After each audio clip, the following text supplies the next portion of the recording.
Hello, my name is Matthew Burian. I am a member of Rocket Canes at the University of Miami. This is going to be a OpenRocket tutorial. I'm going to try to go over a majority of the things that you will need to know in order to use OpenRocket effectively on our team or for your own purposes. Timestamps of each section will be in the description. So check that out if you want to only know certain things. So first I'm going to go to downloading OpenRocket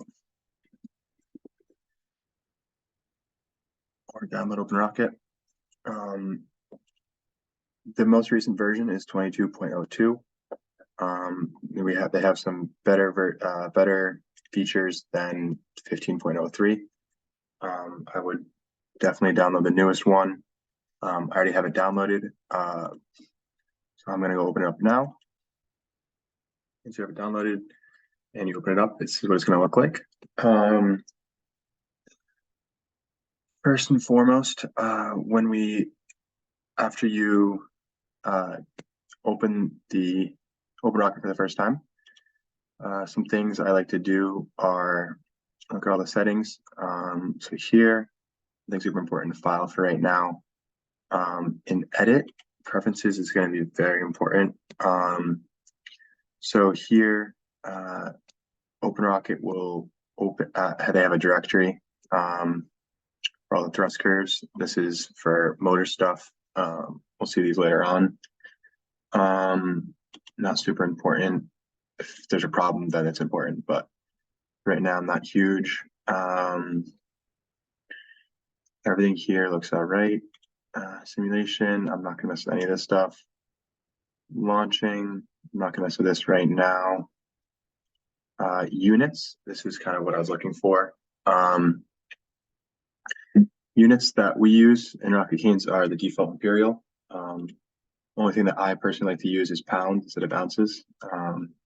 That's just a personal thing. Everything else is, I use default imperial. Material, if you wanted to add a new material, say maybe you're 3D printing something out of PLA, maybe like a nose cone, you might want to add the material and its density here. And for right now, we're gonna leave it there. Tools, we're not gonna get into any of these things. They're a little bit above what we need to do today, but Photo Studio is pretty cool if you want to, once you make your rocket, if you want to take a picture of it as it's flying through the air. It's a cool way to do that. Okay, that's the basics of OpenRocket settings and setting our units. Now we're gonna go into some very basic design. I don't want this to be a design tutorial, but I do want to go over it quickly just in case you're not familiar. There are lots of tutorials online that you can watch that will go more in depth in design. I just want to go over kind of the screen here. So there's 3 tabs at the top. We have rocket design, motors configuration, and flight simulations. Obviously, when you're designing the rocket, you want to be in the rocket design tab. In this window, we have a couple of things. So on the top left, we have the design tree.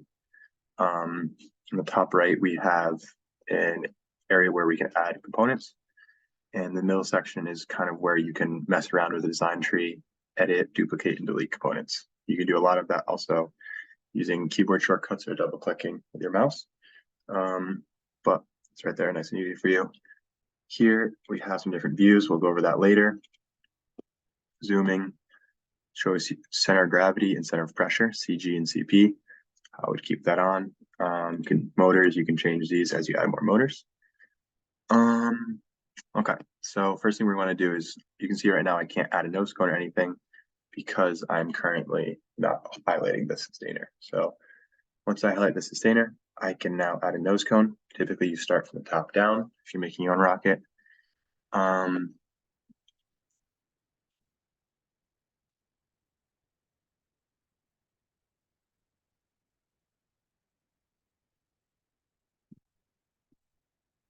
Okay, I don't know what that was. For right now, I am going to do we'll start with a 3-inch diameter rocket just for fun. I will use a ellipsoid nose cone.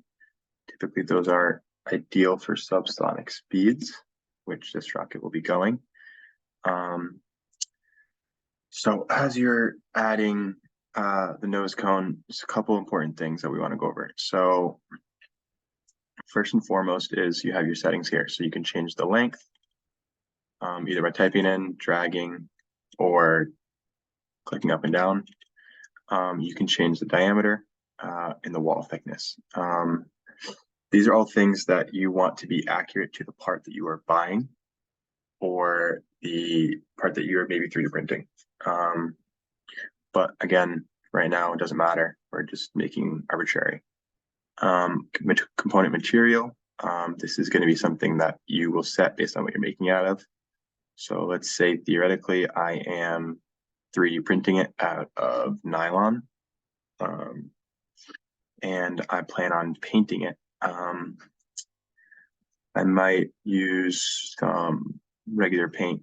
So this is basically the purpose of the finish is the friction coefficient. So the rougher or the higher this value is, the more friction and more drag it will create. So it won't go as high and it will go slower. If I'm 3D printing it, I'm not doing anything to it. It's going to be pretty rough. Okay. You can see it gives me a mass here. And as I change the values, that changes because the volume changes. So as the volume changes, the mass will change as well because we already have the density set when you choose the material. Nose cone shoulder. If we have a 3-inch diameter rocket, our nose cone shoulder will probably be roughly, we'll say 2.85. And the length of it might be somewhere. You typically want to have your shoulder to be about the same diameter of the rocket. So if my max diameter is 3 inches, which is this diameter here, I want my shoulder to extend 3 inches into the body tube. Thickness set as 0.25. 3D printed, so it's going to be thicker than a shoulder or a nose cone you might buy off the internet. Overriding. So we're able to override the mass of something. So let's say I estimate everything here in OpenRocket. And even though I printed out a nylon, everything should be right. When I actually print it and I weigh it in real life after I print it, let's say it actually weighs, instead of 0.68, let's say it weighs 0.75 pounds, 3/4 of a pound. Entirely possible. Almost always happens. For our rocket last year, we had to override every single component in the rocket, and it dramatically decreased our apogee from what we were expecting. Okay, so we're gonna keep it there for now. And now I'm going to click on the nose cone, and I'm gonna add a body tube. So it's going to automatically set the outer diameter of this body tube to be the same as the outer diameter at the base of the nose cone.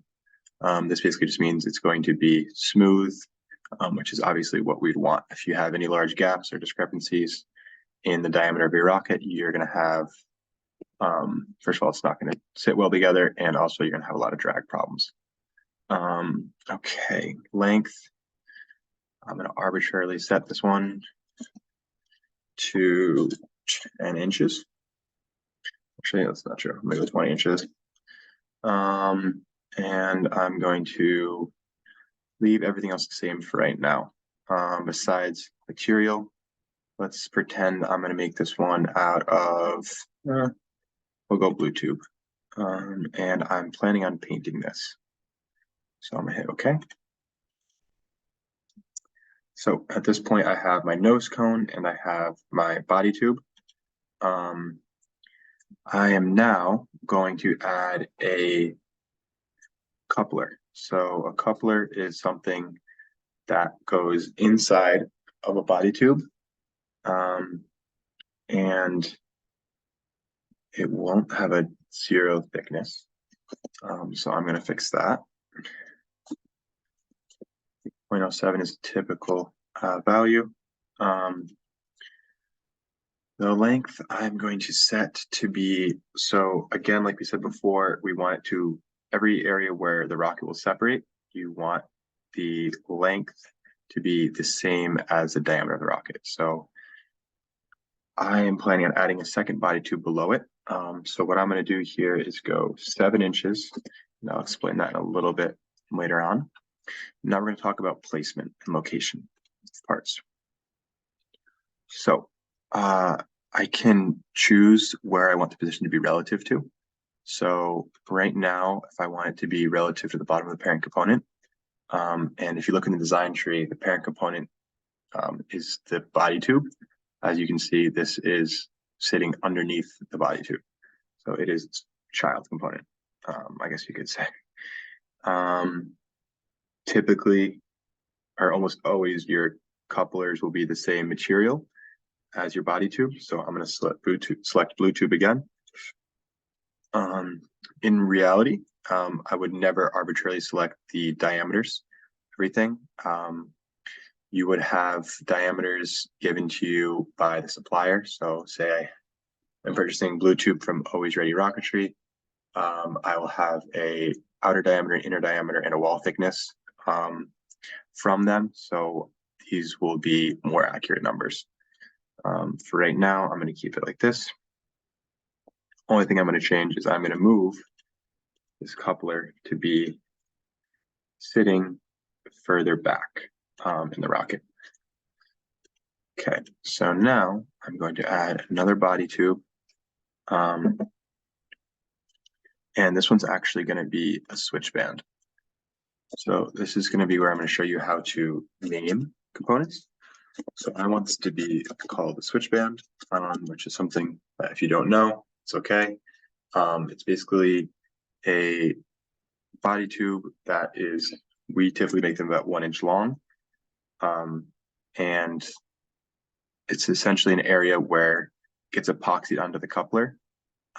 So when you're assembling, it makes it very easy to assemble the rocket because the couplers which slide inside of the body tubes can only go so far because the body tube runs into the switch band and it can't go slide past it.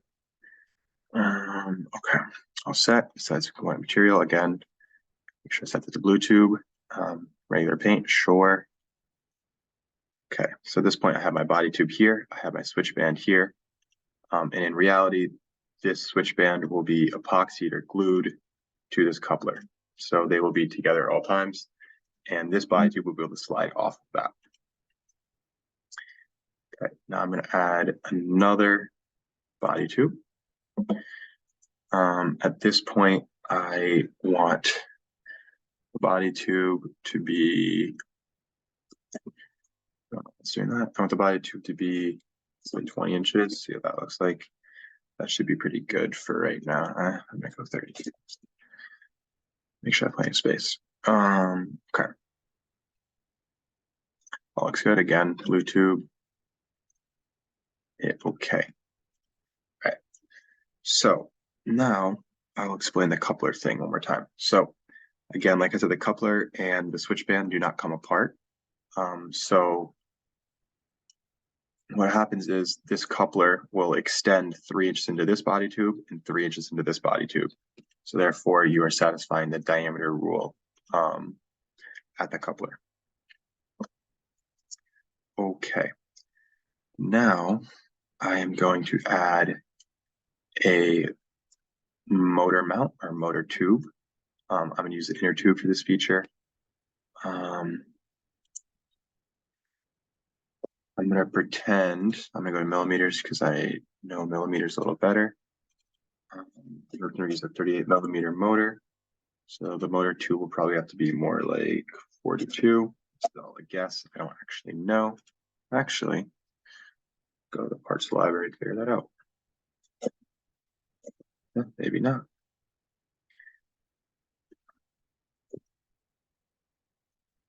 I don't know. My OpenRocket's being a little funky right now. Okay. Well, thickness is never going to be that thin.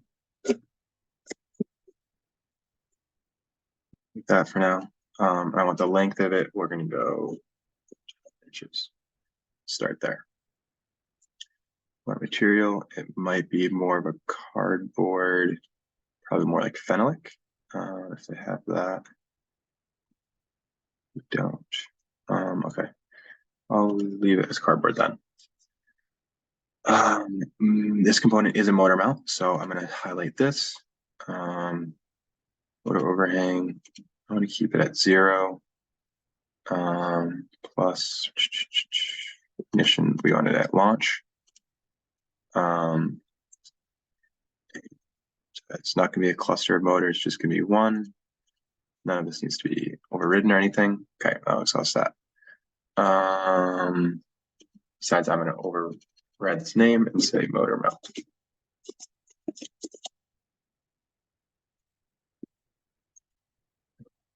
All right, so we have some components of a rocket, but right now, obviously, it does not look much like a rocket.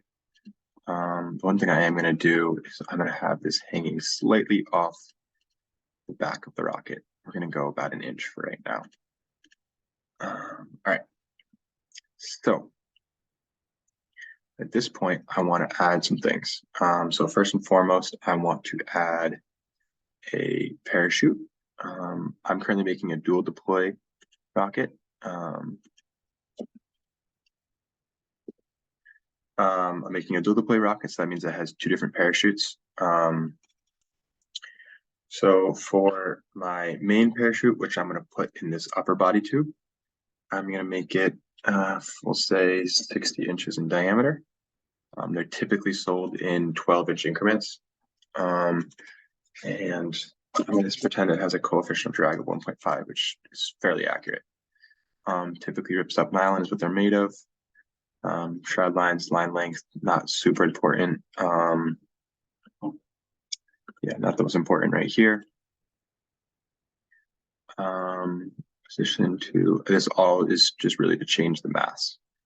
And pack length and pack diameter. I'm going to pretend that this is going to be 7 inches long, and it's going to be a 2.5-inch diameter during packing. So pack length just means when you fold the parachute and put it into the rocket, what is the pack length and what is the pack diameter of that? When do we want it to deploy? So if you have it deploy at the first ejection charge of the stage, that basically means when the motor burns out, it will deploy this. We do not want that. We want the main parachute to deploy at a specific altitude during descent. I'm going to set that right now to be 700 feet, pretty arbitrary. Again, this is something that will either be determined by the competition you're in, or it's really up to you. Okay. Position override appearance, I'm all set. Go ahead, okay. One thing I forgot to do. So another way to get to edit a component, you can click in edit, or you can double click and it will pull up the edit menu. I want to move this down a little bit. So I'm going to move it down to, let's say, like the middle of this body tube. Now I want to add a shock cord in this body tube. So I'm going to click on the body tube we want to add the shock cord to, and then I'm going to add the shock cord. Typical rule of thumb is a shock cord should be 3 to 5 times the length of the rocket. So right now with a length of 58 inches, we'll round that to 60, and times 3 would be 180. 180 inches. I think in feet, so that's 15 feet. Nice and easy. Material. We'll pretend that I am going to be using some Kevlar, and we'll say it's 1/4 inch wide. Okay. Now, if I have 15 feet of shock cord, that's going to be packed a lot bigger than 1 inch by 1 inch. So I'm going to make it, we'll say 4 inches long, and we'll say 1.5 inches in diameter. In reality, this would look very different, but for right now, it'll do. Shock cord typically kind of gets packed in along with the parachute. So these are kind of all things that you calculate after testing when you pack them yourself. Some suppliers and sellers will tell you the pack dimensions, some won't, but you shouldn't trust them anyway. You should pack it yourself, and then that's how you measure the actual dimensions. If they do give you pack dimensions on the website, I always like to kind of multiply that by like 50–60%, give myself some margin so I don't buy like too short of a body tube. Just my personal way of doing it. So at this point, you can see I have way too large of a parachute bay here. That's what we'll call this. Way too long. So I'm going to make this body tube a little bit shorter. At this point, I need to move these up. Over there, over here. Okay. Now I want to add a couple things. So I want to add some bulkheads. So I want there to be a bulkhead, which is basically just a flat circular disc that separates the components from each other, that separates the compartments from each other, so different bays. I'm going to click on the nose cone, and I'm going to add a bulkhead. I'm going to pretend this bulkhead is made out of plywood, which is one of the materials we typically make bulkheads out of. And I'm going to pretend it is 1/4 inch thick. I'm going to move it down there, and its diameter doesn't appear to be calculated correctly. I'll check again, but I believe the inner diameter of this nose cone shoulder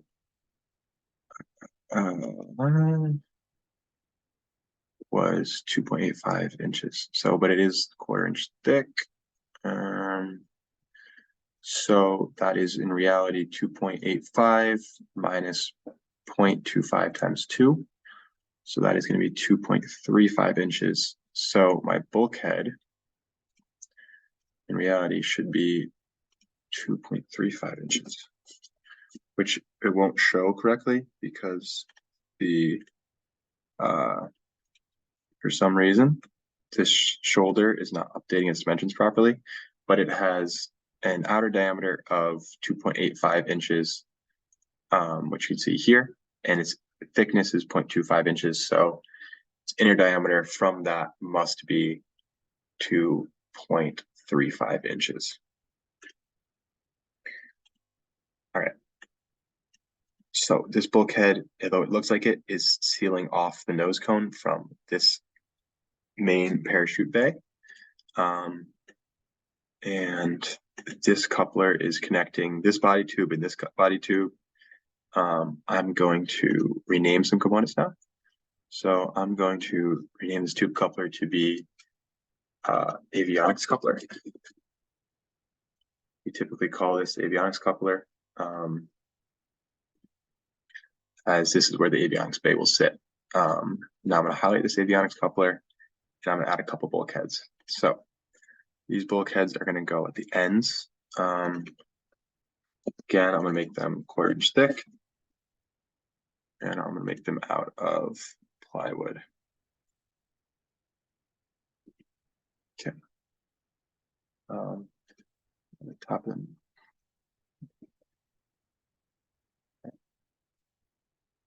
I'm going to go another one. After this, I'm going to kind of start speeding up a bit, just because I want to get through some more stuff. Okay.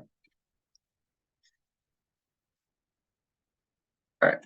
So the diameter of these is automatically calculated because we already were selecting, we were already clicking on this coupler. So you can see the inner diameter is 2.703. So when I click on these bulkheads, the outer diameter was automatically calculated to be 2.703. So when you use this design tree correctly, and you use automatic features in OpenRocket, it actually makes your process a lot faster. All right, so we would add another drogue, we would add another parachute and another, we'll add another parachute and another shock cord here. I'm going to skip the shock cord for right now because it's not super important. I'm going to now change the deployment. Actually, quickly just edit this 4 inches. Typically, the drogues are a lot smaller than a main parachute, so they won't be as big. And then I'm going to change the deployment. So this is very key. So Drogue, I typically like to deploy it at apogee. It's very common. So I'm going to deploy this Drogue parachute at apogee. One other thing I got to do is I got to move it down. So I'm going to keep it there for now. I now want to shrink this body tube because I'm realizing it's a little bit too large. But first, I'm going to make this a little longer because that might be necessary later on. Okay, so I'm going to double click here. I'm going to make this a lot shorter because I don't need it to be so long. Okay. Go here and hit fit. Okay, so at this point, there's a couple things that I'm missing. First and foremost is going to be centering rings and fins. So starting with center rings, when I click on the body tube, you saw how I clicked on the body tube first to make sure that I'm adding center rings to the body tube at the booster stage or the aft end of the rocket. Aft just means back. Okay, now I go here. Plywood, birch again. The center ring, I'm going to put 14 inches from the bottom. Whoa, negative 14 inches. Well, I guess negative 13. Yeah. So, okay. So now I have my center in the correct position. It's currently has an outer diameter of 2.83, which is the body tube's inner diameter, and it has an inner diameter of 1.654 inches, which is also the outer diameter of this motor mount. So automatically calculated, and it was correct. It won't always be correct, but this one was. I'm going to hit OK, and now I'm going to duplicate this component. This one I'm going to edit, and I'm going to move it somewhere else. Put this one here. Maybe I'm going to go to 8. Then I'm going to duplicate this one.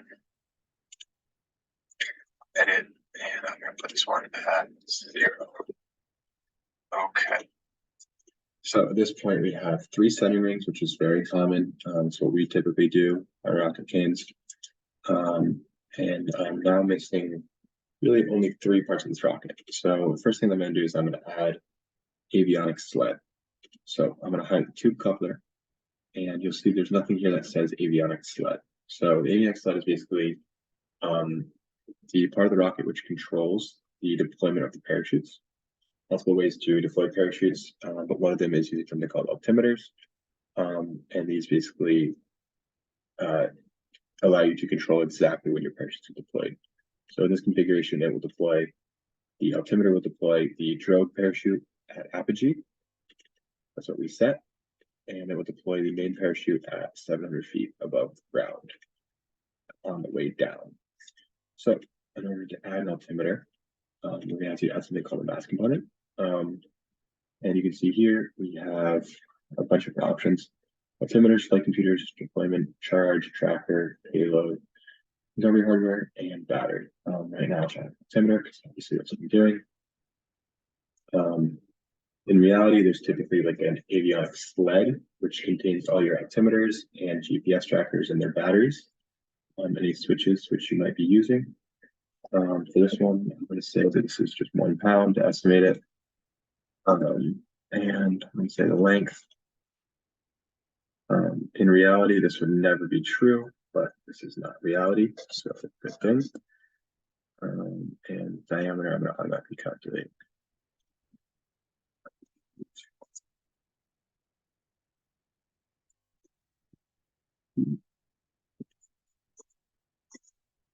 Okay, so now you'll see this is sitting nicely within my Avionics coupler.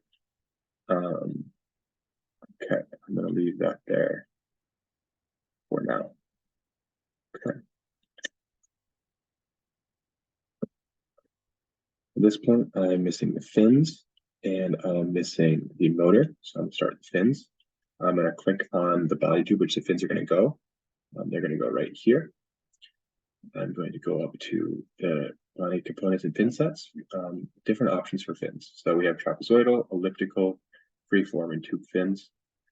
Tube fins I have never seen in real life. Freeform, you can absolutely do. Trapezoidal is what we typically do. Very common. Elliptical is the most efficient drag-wise, but fairly difficult to actually construct and make. I want to do 4 fins on this rocket. You can see them being added right here. Fin cant is basically the rotation of the fins in relation to the length of the rocket. So you can see how they kind of are rotating. I don't want a fin cant on this rocket. Fin cant basically allows you to spin the rocket, which I don't really want to do. Root chord, you'll see, is the length of the fin at the body tube. So for this rocket, I think I'm going to want them to be, I think it's going to be 7.5. Maybe I'm going to want. Guess we're going to find out though. 0.25 negative. I think we might want to do 7.75. Tip chord. This is the length of the fin at the tip. We'll go 3 inches for now. Height is obviously the height. Again, we'll go 3 inches for right now. Sweep length is the length of this front face of the fin.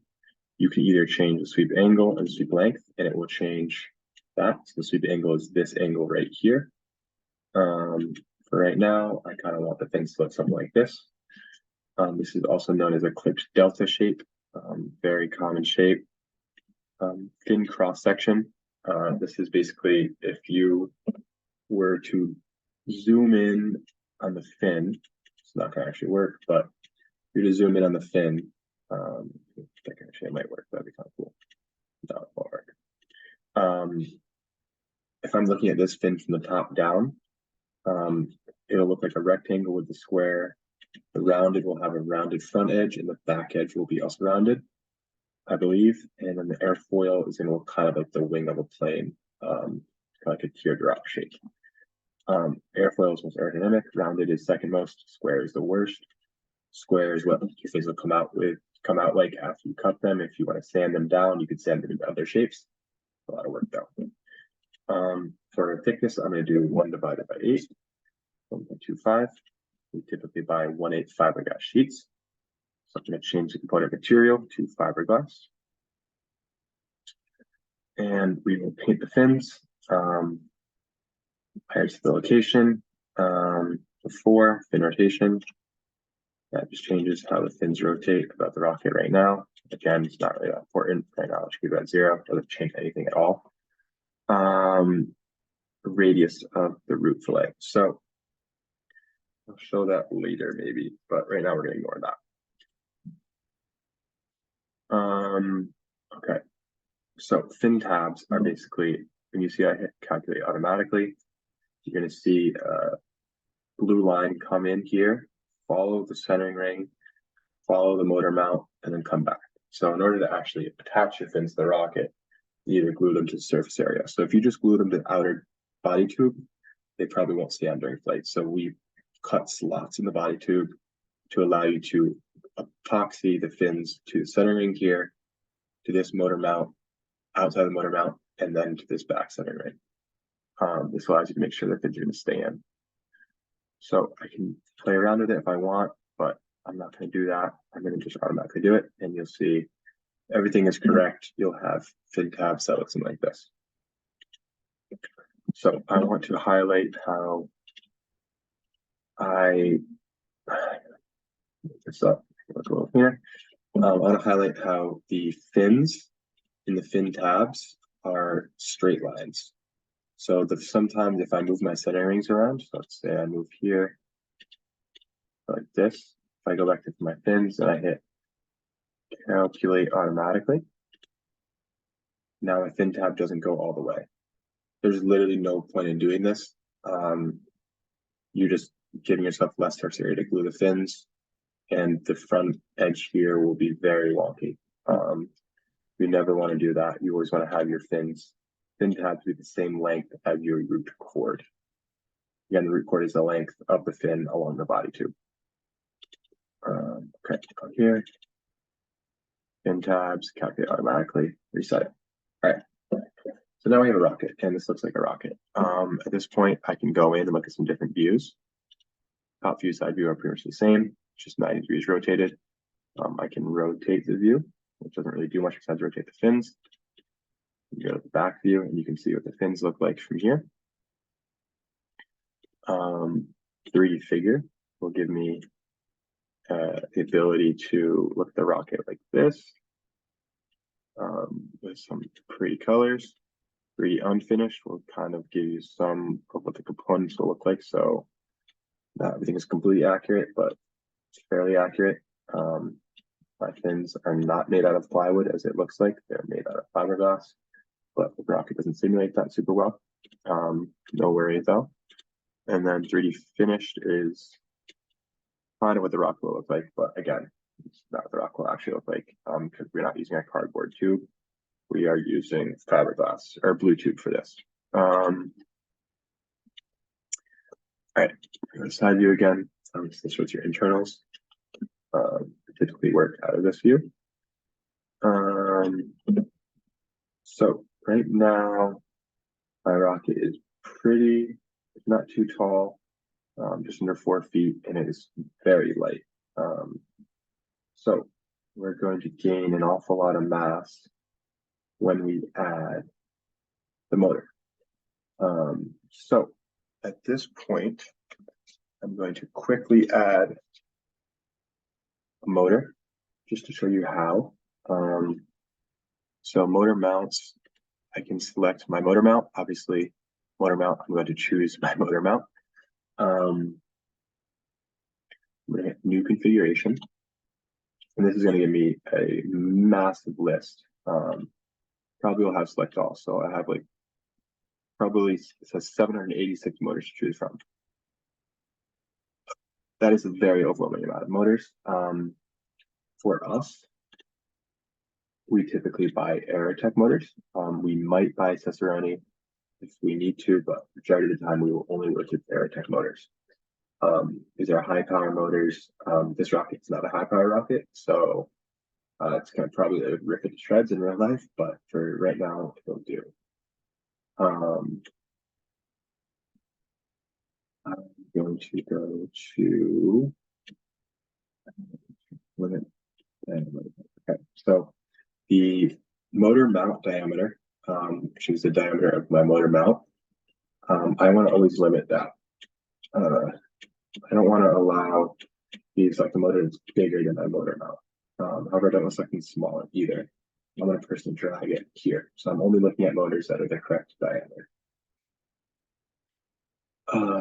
So I have Aerotechs and I have diameter selected. So now my list is a lot more manageable. Still very, very large. A couple things I want to point out. Not going to go over impulse and all that stuff right now. I'm going to basically keep it very basic. I want to go over cases quickly. So case, basically, if it says RMS and it's Aerotech, it means it's reloadable. So there's a metal case that you purchase separately from the reload kit. Reload kit just has some solid propellant, which you slide inside the case, you burn it, and then you can reuse the case. DMS means disposable motor system. This one basically comes with its own case-like feature. Never seen one before, I've never used one. but all I know is you cannot use the case. So you buy the motor, you don't need to buy a separate case, so the motor itself is more expensive. But if you're just launching it one time, it's cheaper. If you plan on launching multiple times, RMS will be the cheaper option. So the case is expensive at first. The actual reload kits, which are just, again, the propellant grains, which burn, are much cheaper than a DMS. Okay, so for right now, I'm going to choose RMS. I'll just choose this one, doesn't really matter. This is the H178DM. I go to show details.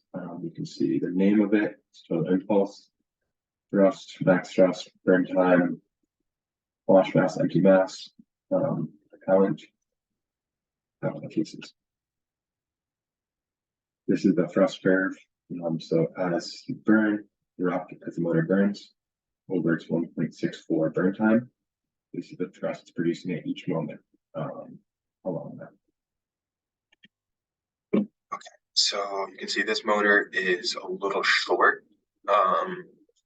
However, it gets us to an apogee, which is the max height you hit, of almost 1,500 feet, which is not bad for a smaller rocket like this. However, I want to go a little bigger. So I'm going to hit new configuration. Again, I still want to filter motor to be the right diameter, but I'm going to go and filter it by total impulse. And I'm going to scroll down to the bottom of this list. I'm going to go to something that is about the size that we're looking at. So J500 is just under the 14-inch motor mount length that I have. So my motor mount dimensions are 1.51 by 14 inches. So I can go up to anything that's 14 inches. If I want to go bigger than 14 inches, I have to change my rocket design to accommodate that. So I'll go the most impulse. So more impulse typically means higher apogee that you'll get from that motor. So this is the biggest. This is the most impulse I can get out of a motor that will fit inside of my motor mount. For right now, I'm just having fun. That's plenty good. This one will burn have a green tint. It burn for 1.4 seconds. Its max thrust will be 788 newtons. Okay. That's when you see kind of fill up the whole motor mount. And now we just tripled our apogee from 1,500 to 4,500 feet. So a couple things here. You can see now we have a mass with no motors and a mass with motors, mass with no motors. So we now have different masses. So when we have this motor, you're going to have the mass of the rocket now will be 6.34 pounds. When you don't have the motor in there at all, mass of the rocket will be 4.9 pounds. So you can measure your rocket in real life, weigh it, and see if that's true. All right. At this point, I'm going to make sure that my recovery is all true and all correct, which it seems like it is. So I want this parachute. Actually, go back here and change it. It's not confusing. This is my Drogue parachute. I'm going to find that.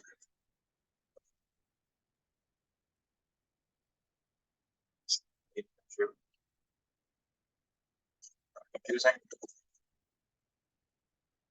Naming everything, all different parts, is usually very helpful. So I go back to motor configuration, motors. This is all set. And now I can go to my recovery.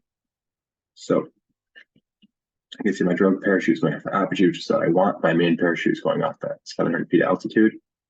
Again, I can change this. You want to make sure that this is the setting you're on, though. Because this is how it'll actually be done for a dual deployment rocket. All right. At this point, I have two different configurations, so I can swap back and forth between the two of them. And you'll see this design changes, and also information over here will change. So as I change motors, the information changes as well. All right, that is the basic design of the rocket. And at this point, I'm gonna stop playing around with this one, and I'm going to show some other features. So that kind of concludes the basic design of a dual deployment rocket. All right, now I am going to show you guys how to open some example rockets. Say you don't want to build one, but you want to play around with one. You can open different rockets that they have already.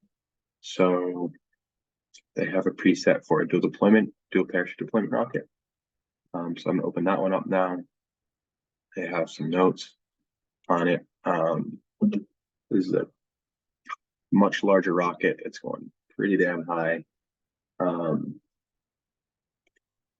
you can see it separates in different stages here. So fairly similar to the one that we just built, a little different. They kind of have, this rocket will be splitting up here, and I believe here during flight. This also has 3 fins instead of 4, and a much larger motor. And you can see the diameter of the body tubes is very similar to the diameter of the rocket. Basically, that's going to do is it's going to be less drag during flight. The bigger diameter you have, the more drag you have. However, if you want to put a payload or some kind of scientific experiment, you don't really want a small diameter, typically.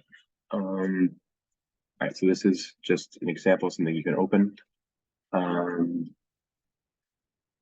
Now I'm going to go into how to open a file that you might have that might be uploaded to our Google Drive. So this is an example of an OpenRocket file that was created actually today for the experimental team. So I'm going to go ahead and download this file. I'm going to go to my downloads folder. And I don't want to keep it in my downloads folder. I want to cut it, and I'm going to drag it over to where I have all my rocket cane stuff.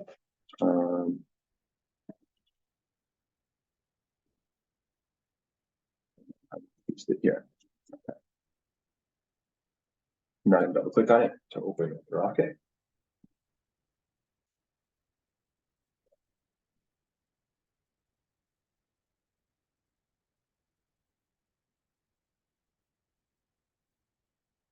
You can see this file looks quite a bit different than what we were just looking at.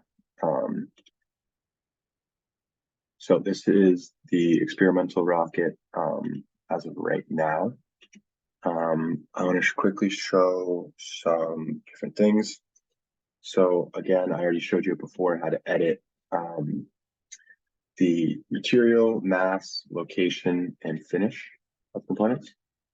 So the material, we showed you how to edit that before. The mass, I showed you how to override the mass, what you're doing here. Location, I showed you how to change it, so you can change where the dimension is in relation to. So you tip the nose cone, top of the parent component, middle of the parent component, bottom of the parent component. Again, the parent component is the thing in OpenRocket in the design tree, which your component is hanging off of. Okay, let's start there. And then the finish, when to finish, again, this has to be a drag, and it must be accurate. Otherwise, your apogee will not be accurate. Okay. Aiming components, again, I showed earlier how to do that, but edit and then change the component name. You want this to be accurate as much as possible. So do your best to have everything named correctly. It helps other people when they're looking at your file figure out what was happening exactly. All right. So this file now is going to need a new motor, because as you can tell, it's currently a little underpowered, as this is the motor and this is the motor tube, motor mount. So again, making sure motor mount is selected. And I'm going to, actually, I believe, let me go back to design tree. I believe there might be some problems with these. Yes. So this parachute is currently deploying the first ejection charge of the stage. So the parachute basically is going to be deployed while the rocket is still flying very fast vertically.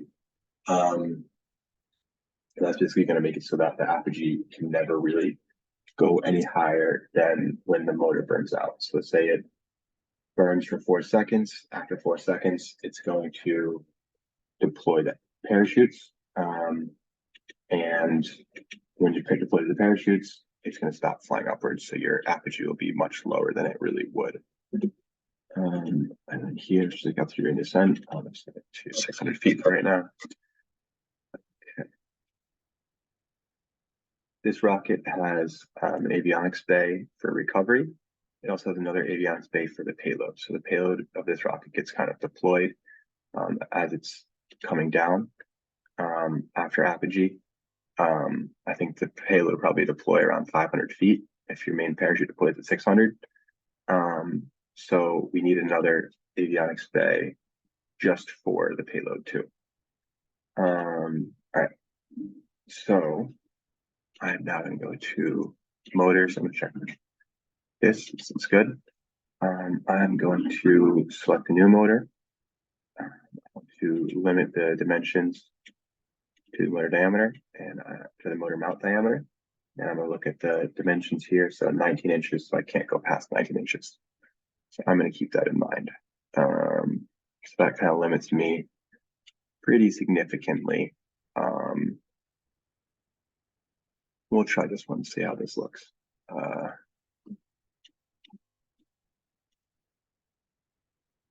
Details, so it's going to burn for 1.3 seconds. A lot heavier, as you can see, than the previous ones. It's the thrust curve, and instead of doing like 200 or 600 newtons of thrust, now we're at 2,000. So again, much larger motor. And you can see when I put this motor in the rocket, we are immediately hitting an apogee of 4,500 feet, which is pretty good, almost a mile up. So that's all set for right now. Let's say I want to see what this flight is going to look like. I can make a simulation. I'm going to hit new simulation. I can change the launch conditions. So these conditions were set for Huntsville, Alabama, which is where the NASA student launch competition is placed. We found in April that this is the average wind speed, and it's the latitude, longitude, and altitude of the launch site. The launch route that we were launching off of was 12 feet or 144 inches. And at that launch site, they angled the launch rail 5 degrees away from the crowd. So we set 5-degree angle of the launch rail. Sometimes they do it over 10 degrees, depending on the wind. All right, so I'm going to hit simulate and plot now.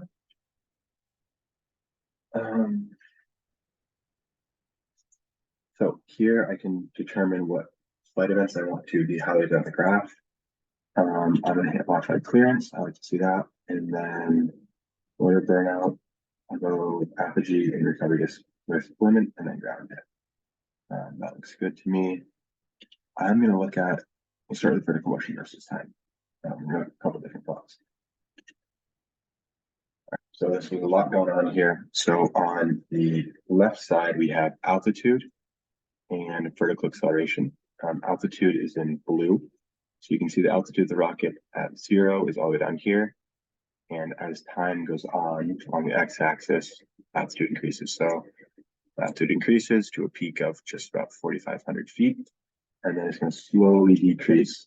Instead of coming down just as fast as it went up, it goes down a lot slower is due to that parachute deployed. So since recovery device deployment, that means the Drogue parachute is deployed here. You can see it starts to fall slowly. At this point, the main parachute is deployed, and now it falls even slower. So if I want to see what the actual velocity it's falling at, I can go and I can hover over the vertical velocity. So on the left side, on the right side, I have my vertical velocity. And also hover over and it'll tell me the exact velocity at that point. So here you can see my vertical velocity peaked all the way at almost 700 feet per second. And as we came down, velocity, the vertical velocity passed 0 right at apogee, which makes sense. It's when it kind of turns around. And then it comes down here. And while the Drogue parachute was slowing the descent of the rocket. It was falling at about 75 feet per second, which is an all right number. It's pretty fast, but it's okay. And then here you can see the vertical velocity after the main parachute is deployed is about 20 feet per second, which is about as fast as you want to go. Any faster than that, and you might break a fin or damage the rocket itself. And then you can see in the yellow is the acceleration, the vertical acceleration of the rocket. So see huge peak of acceleration during thrust, the burn of the rocket or the motor, which makes sense. If I right click and drag over, I can actually zoom in on this stage. So I'm gonna hit control to kind of move over. So I can see motor ignition here, acceleration peaks. It leaves a launch rod at this point. And now acceleration kind of slows down. This is very similar to the thrust curve, if you remember from earlier. And then this is a vertical acceleration. When motor burns out, you start to slowly lose speed, which makes sense. But you still gain altitude for a long, long time after your motor burns out. Okay, so for now, we're gonna leave this. If we go to total motion versus time, this is going to also include horizontal velocity. So the biggest difference you'll see here is my total velocity when I'm at apogee is no longer going to be 0. So before it was 0, now it's at 46 feet per second. So this is realistic. So this includes your horizontal velocity. So when I'm at apogee, although it might not be going vertically, any speed, its horizontal speed is 45 feet per second, 46 feet per second. This is a lot more realistic as to what is actually happening during the flight. I just wanted to highlight that. And then I like the flight side profile. So this is going to show me how much it's going to drift during flight. So x-axis is position, east of the launch site. This is the launch site here, and this is the altitude. So you can see it goes up. And again, this is really curved. In reality, it is curved, but if you look at the axes, they're not equal. So this one only goes from 0 to 1,000. This one goes from 0 to 4,000, a much shorter distance. So in reality, this is like very skewed. But yeah, it would be more like this. So it's a lot more vertical of a flight. But in any case, these little icons tell you what's happening. So motor burns out here. First device gets the Drogue parachute is deployed here, and this is also apogee. Main parachute gets deployed here. You can see at apogee it's still going horizontally, and then it starts to kind of curve back around because the wind speed is going from right to left in this. And once the main parachute gets deployed, you can see it really starts to get blown by the wind. So if you were to launch this straight up, which I'm going to quickly do right now just to show you, edit 0, simulate and plot.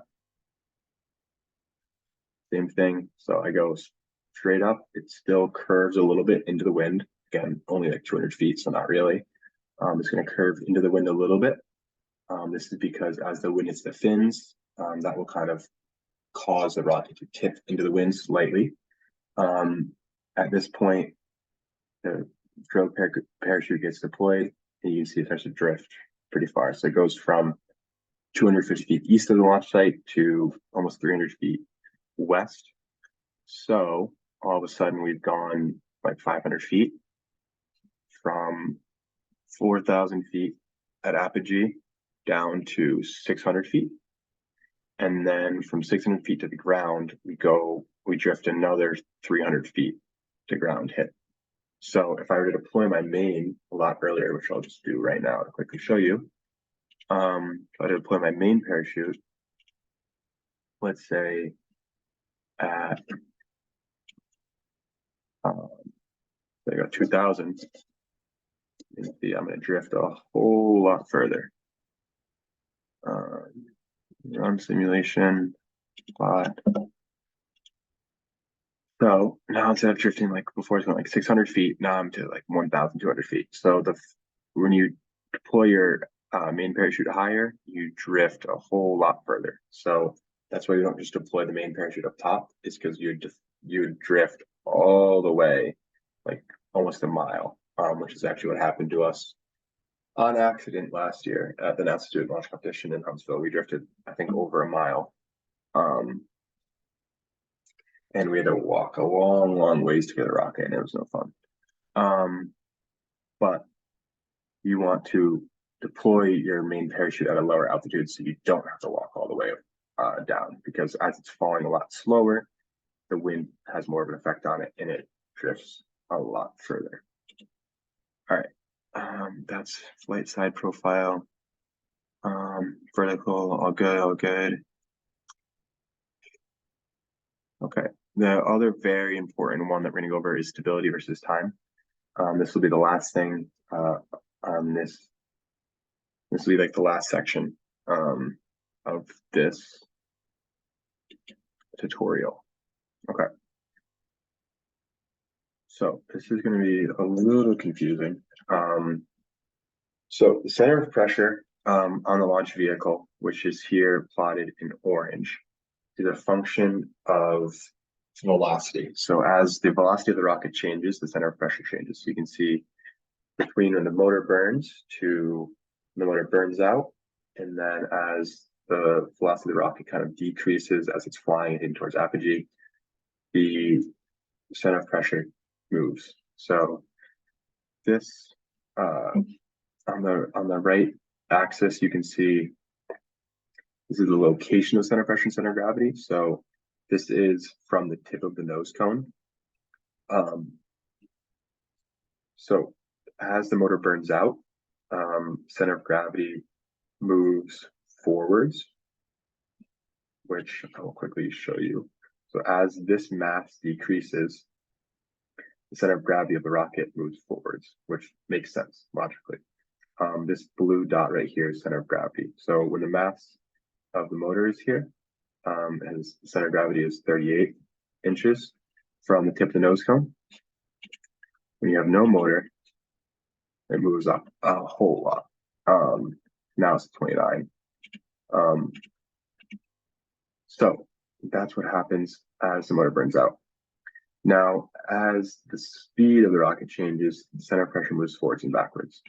Center of pressure, my analogy for it, if you want to move it around on the rocket, is kind of similar to like center of area, of surface area. So I have these fins. If I make the fins bigger,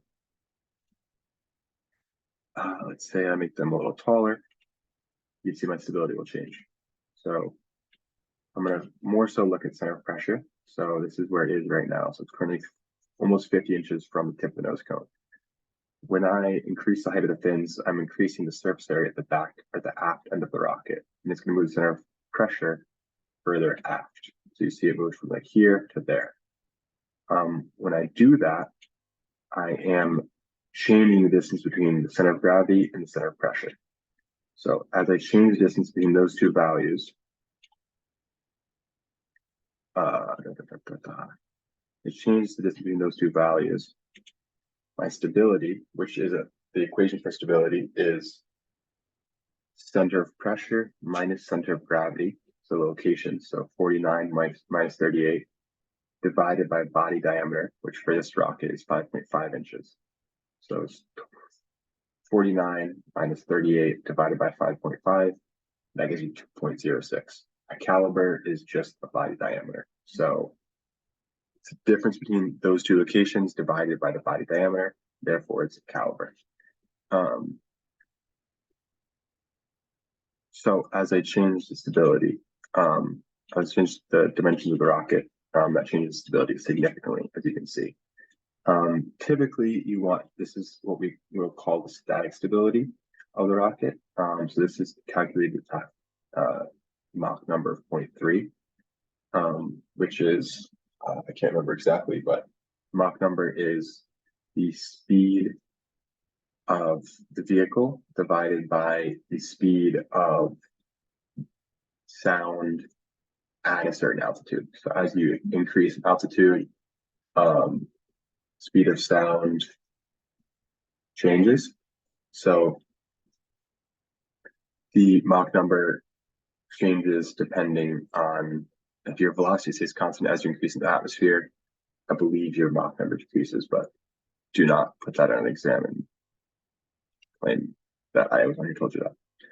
All right, so typically you want your stability to be around, your static stability to be around 2 for different competitions or different competitions or different different competitions will require different static, like different stabilities of your rocket. So for this rocket, we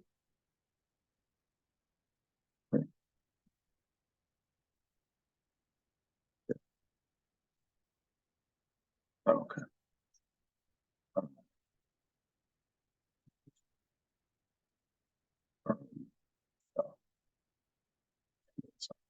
So you can see the couple of values here. So the first is the velocity of rod, which just had me confused a little bit. But the velocity of the rod changes as you change the length of the rod. So the other one that was much lower had a rod length that was like 40 inches. So you can imagine as the rocket's accelerating, the longer it's accelerating, or the further it's accelerating. So the longer the launch rod is, the faster the velocity will be when it clears that launch rod, which is the velocity off rod. Okay. Other important things, if you want to figure out descent time of your rocket, it's flight time minus time to apogee. Ground hit velocity is key when you're trying to determine kinetic energy. So the energy is 1/2 mv squared. So this velocity squared times the mass of each section of the rocket times 1/2 gives you the kinetic energy of each section. And then if I want to look at stability now, I can get rid of the center pressure, center of gravity to make this look a little cleaner. So NASA student launch requires a stability of 2.0 at launch rod clearance. So this rocket, you can see, does not achieve that at launch rod clearance. Static stability of 1.73. So I'm going to need to play around with my fin design, which is typically the easiest way to change your stability. I find I want it to be more stable, means I need to move center pressure further back to increase the distance between center of gravity and center of pressure. So I'm going to increase my fin height just slightly, and we'll see what that does to our center of pressure, how that changes. So now we went from 1.75 to 1.9. You go a little bit more, but as you can understand, that's kind of how you change your stability in order to hit whatever requirements are given to you by either a competition or a mentor that's telling you what you're going to need. I think that's everything. That was a lot longer than I wanted to, but that really should have covered anything. Again, I'll have timestamps in the description. If you have watched this far, it's incredibly impressive. I appreciate it. If you have any questions, you can reach out to me if you're currently on the team. If not, put it in the comments and maybe someone will reply. Probably not. Okay. Thank you for watching.